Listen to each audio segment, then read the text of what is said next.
하나님 말씀 마가복음 2장 13절부터 17절까지 말씀 보도록 하겠습니다.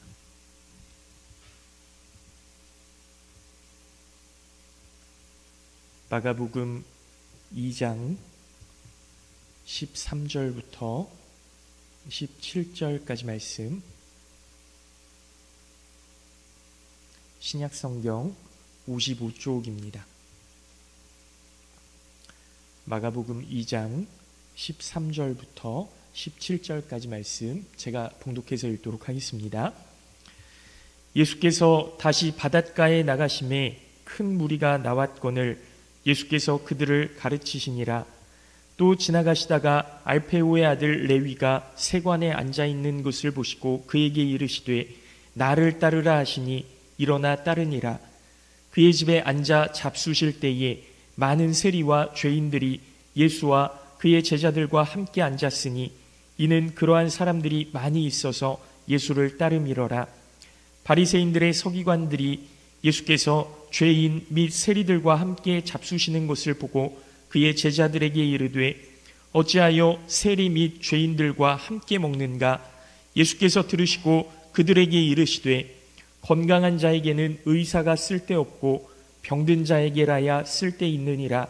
나는 의인을 부르러 온 것이 아니요 죄인을 부르러 왔노라 하시니라. 아멘.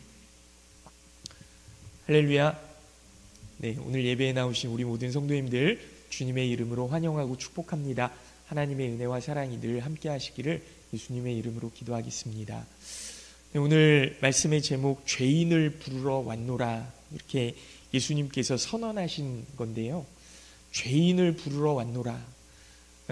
그러면 예수님이 착하고 하나님께서 기뻐하실 만한 일들을 하는 사람들은 그냥 내버려 두시고 죄인들만 찾아다니는 걸까? 이런 건 아니겠죠. 예수님께서 죄인을 부르러 왔노라 하신 말씀이 어떤 의미인지 우리가 바르게 깨닫기를 바라고, 오늘 말씀을 통해서 하나님의 은혜를 우리의 가슴 가운데 정말 깊이 새기고 그 말씀대로 살아갈 수 있는 우리가 될 수 있기를 예수님의 이름으로 축원합니다. 오늘 본문 말씀은요, 예수님께서 12제자 중에서 알페오의 아들 레위, 이 레위를 그 제자로 부르시는 내용입니다. 여러분, 여기 나오는 알페오의 아들 레위라는 사람은요, 그 마태 있죠, 마태복음의 마태를 이야기하는 거거든요. 이 레위는 마태입니다. 그런데 예수님께서 이 마태를 제자로 부르시는데 문제가 뭐냐 하면 이 레위가 세리라는 거예요. 세리. 이 세리는 여러분 잘 아시잖아요. 어떤 사람들인지. 이제 로마라는 나라와 결탁해서 그 자기 동족의, 자기 민족의 그 고혈을 빨아먹는, 그러니까 뭐 옛날 말로 그 승인받은 강도, 그리고 뭐 고혈을 빨아먹는다고 해서 흡혈귀, 뭐 이런 별명이 붙었던 그런 사람들이거든요.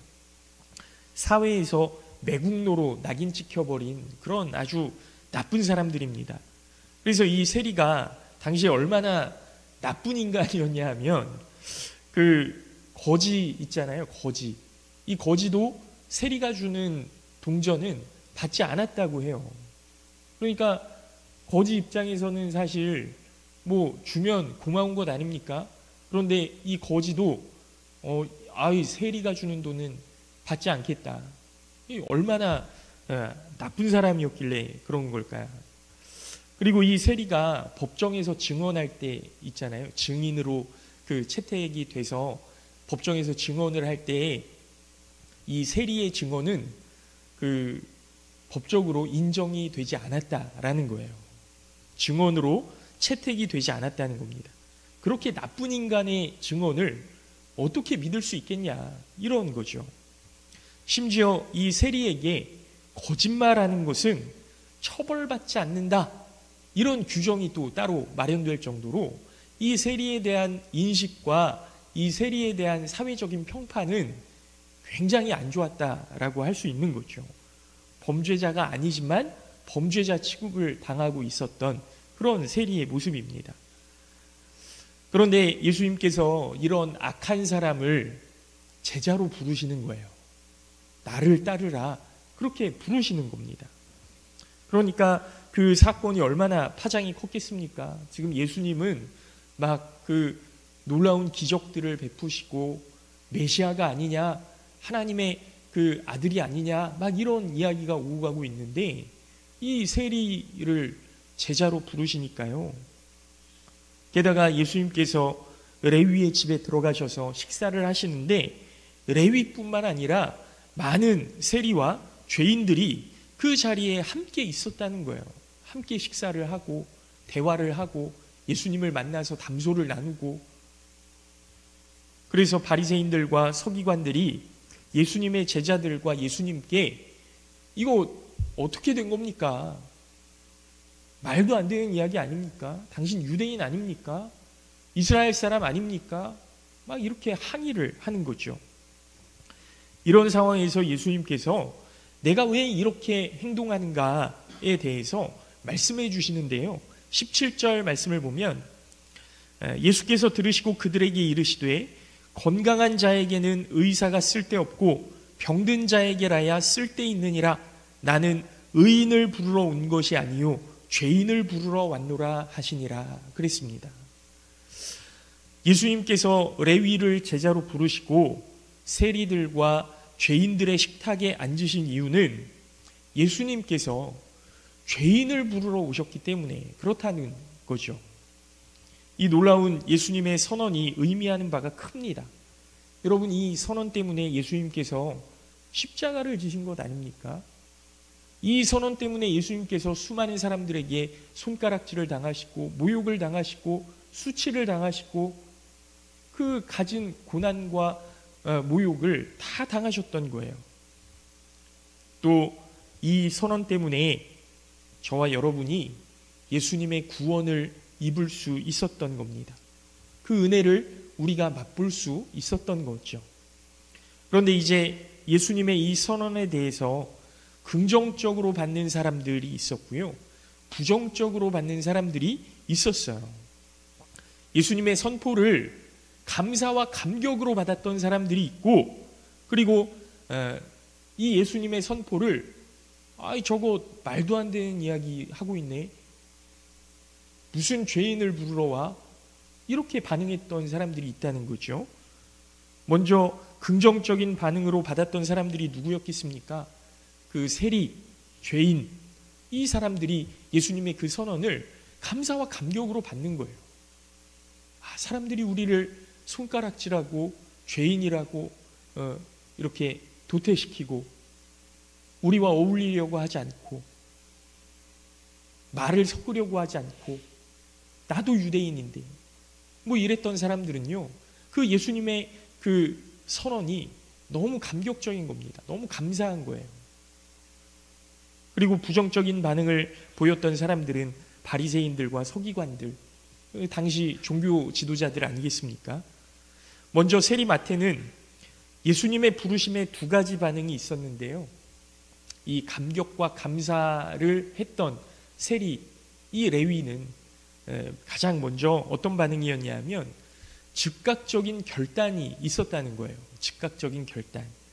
본문 14절 말씀을 보면 또 지나가시다가 알페오의 아들 레위가 세관에 앉아있는 것을 보시고 그에게 이르시되 나를 따르라 하시니 일어나 따르니라 그랬습니다.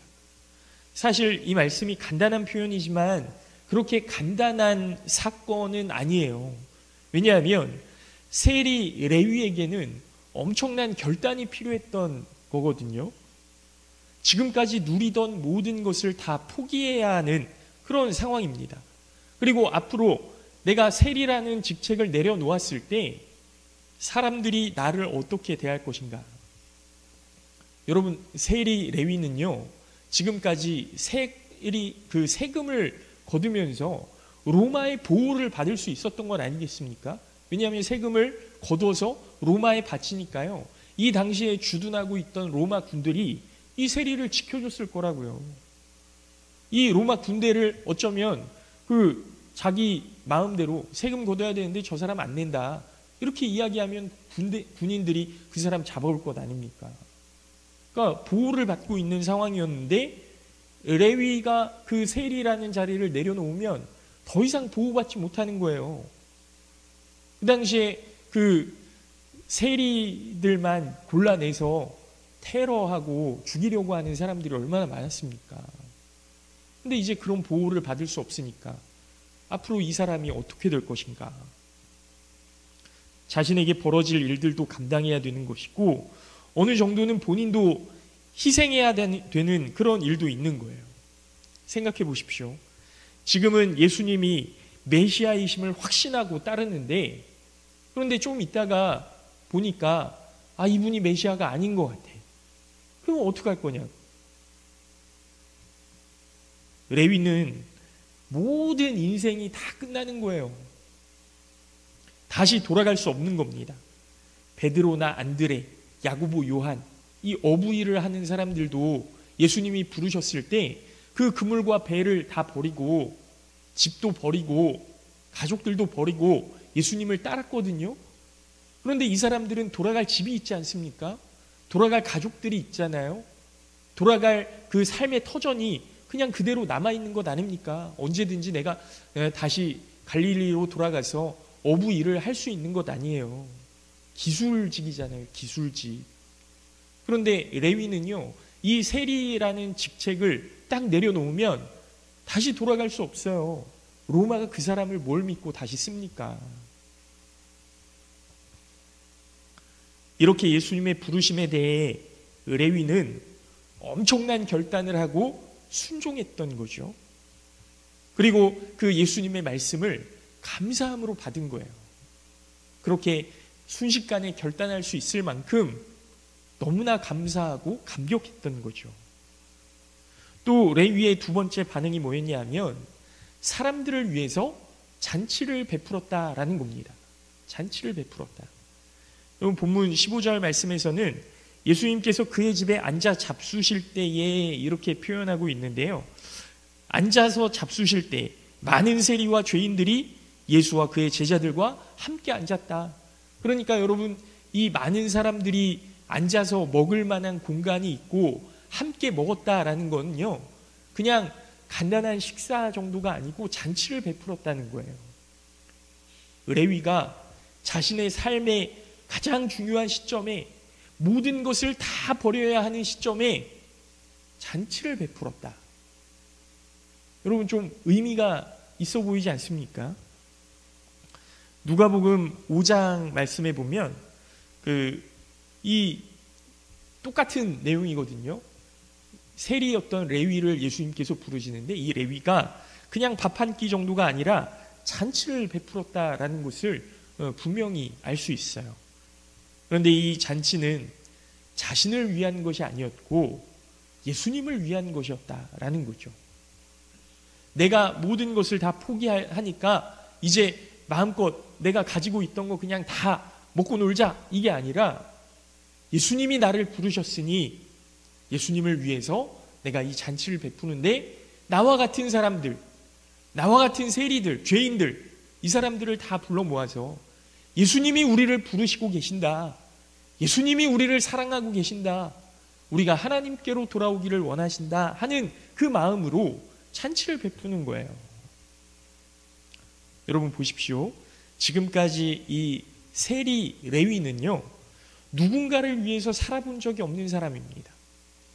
나만 바라보고 내 가족만 바라보고 나를 위해서 살았던 사람이거든요. 여러분, 나만을 생각하니까 내가 이스라엘이었던 것도 버리고 같은 민족이었다는 것도 버리고 그냥 다 버리고 돈만 보고 살았던 거예요. 내 직위만 보고 명예만 보고 그렇게 살았던 거예요. 그런데 예수님의 부르심을 통해서 변화된 모습을 보이는 것 아닙니까? 여러분, 신앙생활은요, 예수님을 위해 하는 겁니다. 우리가 헌금을 하는 것도 예수님을 위해서 하는 거고요, 내가 복받기 위해서 하는 것 아니에요. 우리 조광현 권사님 이제 절기 때마다 이렇게 화분하시는데 이거 조광영 권사님 복받기 위해서 하는 것 아닙니다. 예수님을 위해서 하는 거죠. 우리 장로님들, 권사님들 예배 자리에 나오시는 거 역시 저는 그렇게 생각해요.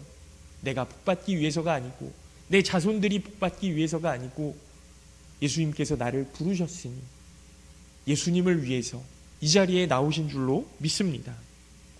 여러분, 신앙생활은 우리 예수님을 위해서 예수님이 그토록 사랑하시는 우리의 이웃들, 원수들까지도 그들을 향한 태도가 바뀌어지는 것, 이게 참된 신앙생활이라는 거죠. 우리가 예수님을 믿는다고 하면서도 자기 것에 집착하고 단 한 번도 누구를 위해 살아본 적이 없는 그런 사람은 신앙의 길을 걷고 있다고 절대로 이야기할 수 없는 겁니다. 또 레위가 잔치를 열었다라는 것은요, 그 마음 가운데 있는 기쁨을 표현하는 거거든요. 잔치는 기쁨이잖아요. 여러분, 우리의 예배도 잔치인데요, 여러분 이 자리에 나오셔서 기뻐하셔야 됩니다. 아, 예수님이 나를 부르셨구나. 예수님의 말씀이 오늘도 그 강단을 통해서 나의 삶 가운데 퍼지고 있구나. 내가 그 말씀대로 살아가면 하나님께서 나를 그냥 내버려 두시지 않으실 거구나. 내가 더 이상 죄인으로 살아가는 것이 아니라 하나님께서 기뻐하시는 삶을 살 수 있겠구나 하는 그 기쁨, 그 기쁨이 우리 가운데 넘쳐야 하리라고 생각합니다. 여러분, 누가복음 15장에 보면 탕자의 비유 나오거든요. 탕자의 비유. 근데 이 탕자의 비유에서 둘째 아들이 허랑방탕하게 살다가 집으로 돌아와서 아버지한테 제가 이제는 아들이라고 말할 수도 없고 그냥 종으로라도 써주십시오. 제가 나가서 굶어보니까 정말 아버지의 집에서 사는 것이 얼마나 좋은 일인가를 알았습니다. 아들 전 바라지도 않습니다. 종으로라도 좀 써주십시오. 그냥 사람답게 살고 싶습니다. 이런 거예요. 그런데 이 아버지가 어떻게 반응하냐 하면 잔치를 여시는 거죠. 손가락에 가락지를 끼우고 소를 잡아서 정말 성대한 그 잔치를 베푸는 겁니다. 그러면서 아버지가 하시는 말씀이 뭐냐 하면 살찐 송아지를 끌어다가 잡으라, 우리가 먹고 즐기자, 그러시면서 이 잔치의 의미를 이렇게 말씀하세요. 이 내 아들은 죽었다가 다시 살아났으며 내가 잃었다가 다시 얻었노라 하니 그들이 즐거워하더라 그랬습니다. 죽었다가 살아난 내 아들, 잃었다가 얻은 내 아들, 여러분 그 아들이 정말 자랑스럽고 정말 훌륭한 아들입니까? 그렇지 않아요. 호랑방탕하게 아버지 재산 가지고 살다가 빈털터리가 돼서 거지가 돼서 돌아온 아들이에요. 그 아들 자랑할 게 뭐가 있습니까? 사람들한테 알려서 좋을 게 뭐가 있습니까? 부끄럽죠. 좀 서운하죠. 좀 잘 살지. 실망스럽지 않습니까? 그런데도 죽었다가 살아난 내 아들 때문에 잔치를 베풀고 잃었다가 얻은 내 아들 때문에 잔치를 베푸는 거예요. 이 아버지의 마음이 여러분 이해가 되십니까? 오늘 말씀에서도 레위가 예수님을 만나고 잔치를 열죠. 그 기쁨을 표현하는 거예요. 난 죄인인데 예수님이 나를 불러주셨다. 나와 같은 사람들 다 같이 모여서 우리 예수님을 예수님을 위해서 잔치를 좀 열자. 함께 즐기자. 예수님께서 여전히 우리를 사랑하신다. 하나님께서 우리를 버리지 않으셨다.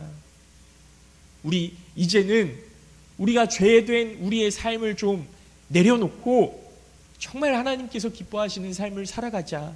이런 결단이 이 잔치에 묻어있는 것 아니겠습니까?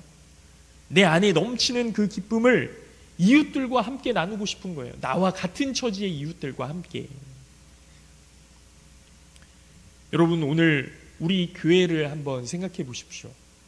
우리 교회가 겪고 있는 아픔들이 있습니다. 이러한 상황에서 우리가 경험하는 감정들은 분명히 절망이고 슬픔이죠. 때로는 분노이고 미움이 됩니다. 그런데 곰곰이 생각해 보면요, 전부 내 것을 포기하지 못해서 그런 것 아닙니까? 내 자존심을 포기하지 못하고 내가 지금까지 노력했던 그 과정을 포기하지 못하고 땅을 포기하지 못하고, 그러나 세리 레위는 이러한 순간에서 예수님을 만나고 난 다음에 내 삶을 다 포기하는 거예요. 내가 지금까지 살아왔던 노력했던 그 모든 것들이 헛된 것임을 고백하고 다 내려놓는 겁니다. 그러면서 그 무엇도 그 누구도 빼앗을 수 없는 기쁨이 내 안에 있습니다. 이렇게 고백하는 거예요.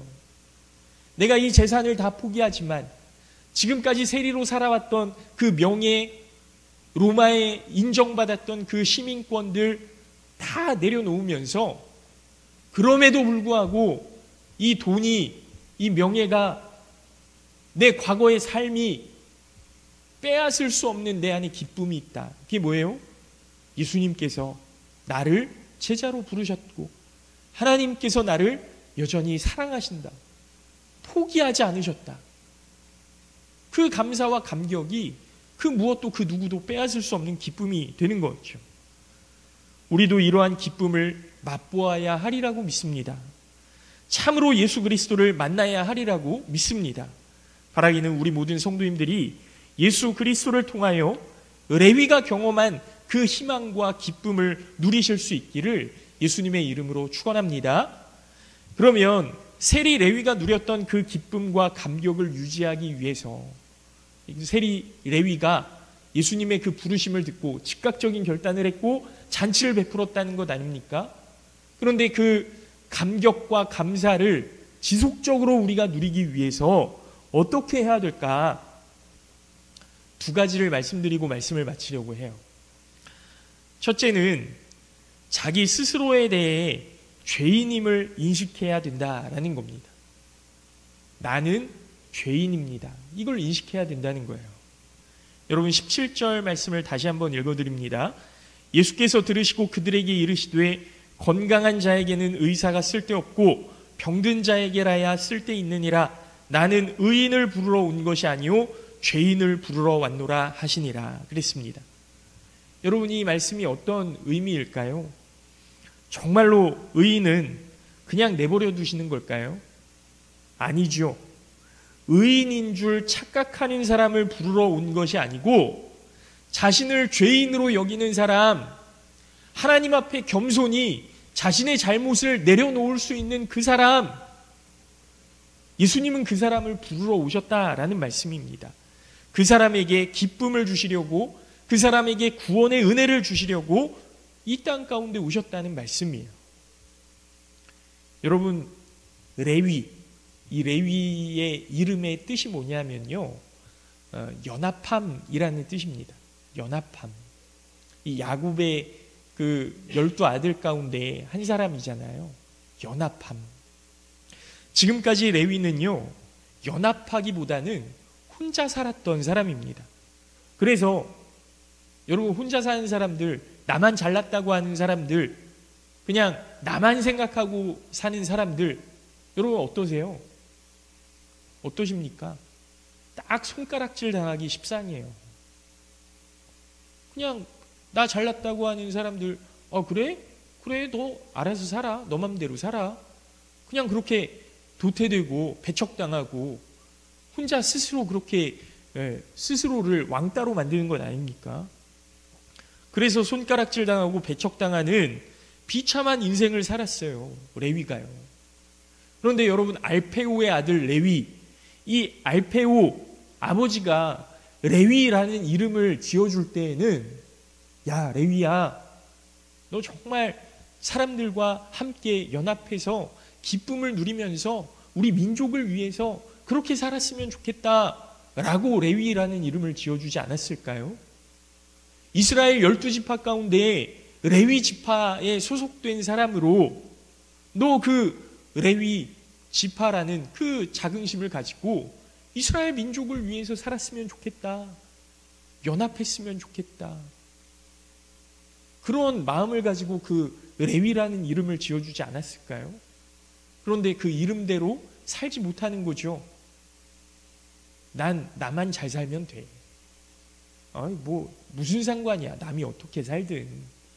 그러니까 로마에 붙어서 사람들의 그 고열을 짜내면서 그냥 내 배만 불리면서 그렇게 살아왔던 거예요. 그런데 예수님께서 그런 레위를 만나주셨습니다. 이제 혼자 살지 말고 연합하여 살자고 손을 내밀어 주신 거예요. 여러분, 그리고 이 레위의 이름을 마태로 바꾸어 주시는 것 아닙니까? 여러분, 이 마태라는 이름의 뜻은 뭐냐 하면 하나님의 선물이라는 뜻이에요. 하나님의 선물. 새롭게 레위의 인생을 시작할 수 있도록 예수님께서 하나님의 선물로 그 마태라는 이름을 주신 거예요. 그래서 여러분, 이 레위를 부르시는 장면이 오늘 읽은 마가복음에도 나오고요, 누가복음 5장에도 나오는데요, 다 여기에선 이름이 뭐냐면 레위예요. 레위. 그런데 마태복음에서는 세리 마태예요. 예수님의 12제자를 소개하는 그 장면에서도 이 마태는요, 자기 이름을 레위라고 사용하지 않고 마태라고 사용합니다. 마가와 그 의사 누가는 다 레위라고 이야기를 하는데 마태복음에서 그 마태는 자신의 이름을 마태라고 적어요. 나는 하나님의 선물이라는 거죠. 그리고 여러분, 마태복음 그 12제자의 이름을 밝힐 때 다른 제자들은요, 베드로와 안드레, 야고보와 요한 이렇게 쭉 나가고 마지막에 세리 마태라고 기록해요. 다른 사람들에게는 직업이 들어가 있지 않습니다. 누구의 아들 누구 이렇게 가는데 자기 혼자 세리 마태라고 적어요. 여러분, 이게 무슨 의미겠습니까? 세리라는 거 자랑스러운 과거가 아니거든요. 부끄러운 과거거든요. 그런데 자기 자신만큼은 그냥 세리라는 직업이 굉장히 부끄러웠을 과거였을 텐데 그냥 다 드러내놓고 이야기하는 거예요. 이 세리 마태, 레위를 예수님께서 만나주셨습니다. 그가 모든 것을 주님을 위해 포기했을 때 그를 마태로 불러주셨습니다. 여러분, 로마서 5장 20절 말씀 너무나 잘 아시는 말씀일 텐데요, 제가 읽어드립니다. 율법이 들어온 것은 범죄를 더하게 함이라. 그러나 죄가 더한 곳에 은혜가 더욱 넘쳤나니. 아멘. 여러분, 따라서 하실까요? 죄가 더한 곳에 은혜가 더욱 넘쳤다. 여러분, 죄가 더한 곳에 은혜가 더욱 넘쳤다. 마태는요, 나의 삶이 부끄러운 과거이고 세리라는 것 정말 감추고 싶은 그런 과거였을 수도 있어요. 그런데 내가 세리가 아니었다면 예수님이 나를 불러주셨을까? 내가 세리라는 직책을 내려놓지 않았다면 정말 하나님께서 나를 기뻐하셨을까? 하나님께서 부르셨던 그 세리라는 자리가 더 이상 부끄러운 과거가 아니라 하나님의 선물로 여겨지는 거죠. 나 세리였다, 그래. 하지만 하나님께서 나를 포기하지 않으셨고 하나님께서 여전히 나를 사랑하신다. 하나님께서 나를 사용하신다. 이게 얼마나 큰 감사와 감격이었겠습니까?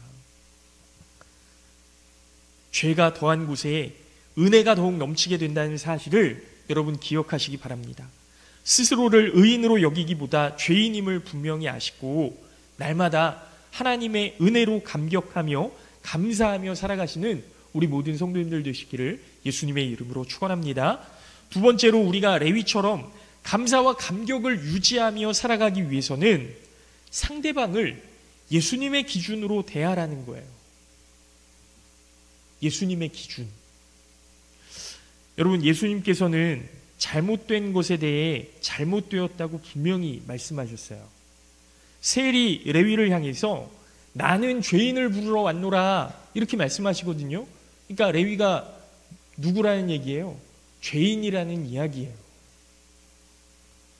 그렇지만 그 죄인을 향해서 회개하라고, 돌이키라고, 다시 하나님께로 돌아오라고 말씀해 주시는 것이 예수님의 기준인 겁니다.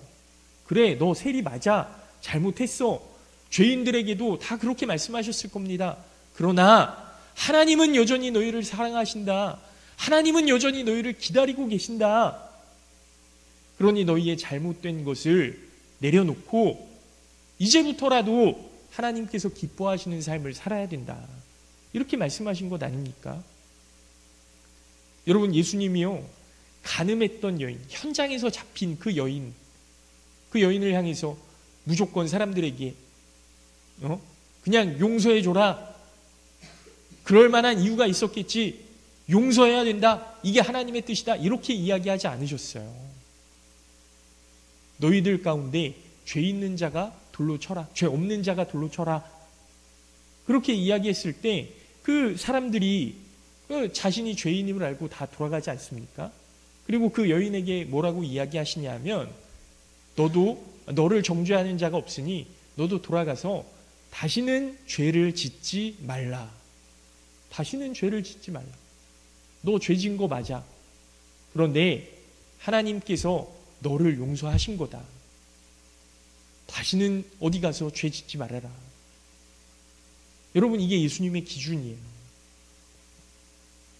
죄인들, 세리들, 정말 말 못하게 엄청난 죄를 지은 사람들, 예수님의 십자가 옆에 달렸던 그 강도들까지도 하나님께로 돌아오기로 결단한다면, 하나님의 말씀대로 살아가기로 결단한다면 더 이상 하나님께서는 그 죄를 죄로 바라보지 않으시고 하나님께 손 내미는 자를, 그 손을 분명히 잡아주신다라는 예수님의 기준 아닙니까?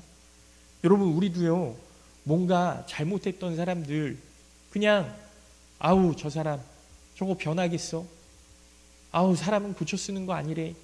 뭐 이렇게 바라볼 것이 아니라 예수님의 마음으로, 예수님의 기준으로, 그래 너 죄인 맞아.